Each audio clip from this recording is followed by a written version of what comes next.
അതാണ് പടച്ചവൻ.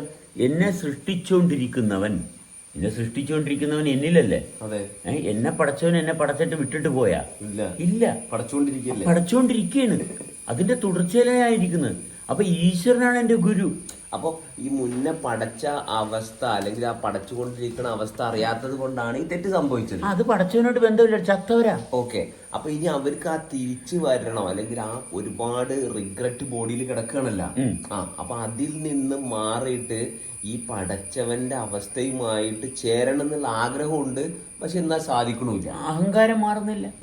അഹങ്കാരം വിട്ടാലല്ലേ ദേഷ്യം പോകത്തുള്ളൂ. ദേഷ്യം, വാശി, വൈരാഗ്യം, വിദ്വേഷം, സങ്കടം വരെ ഇതെല്ലാം അഹങ്കാരത്തിന്റെ ലക്ഷണമാണ്. അതൊന്ന് എക്സ്പ്ലെയിൻ. അതായത് സങ്കടം വരെ എങ്ങനെയാണ് ഒരുത്തന്റെ അഹങ്കാരമായിട്ട് മാറുന്നത്? കാരണം ഞാൻ എടുത്ത തീരുമാനം, എന്റെ തീരുമാനം ഞാൻ മാറ്റത്തില്ല. പക്ഷെ ഞാൻ സങ്കടപ്പെട്ട് വേണമെങ്കിൽ കാണിച്ചു തരാം. അതെ, സങ്കടപ്പെടുന്ന എന്താ? പടച്ചവനോട് ബന്ധമില്ലാത്തോട്ട്. കാരണം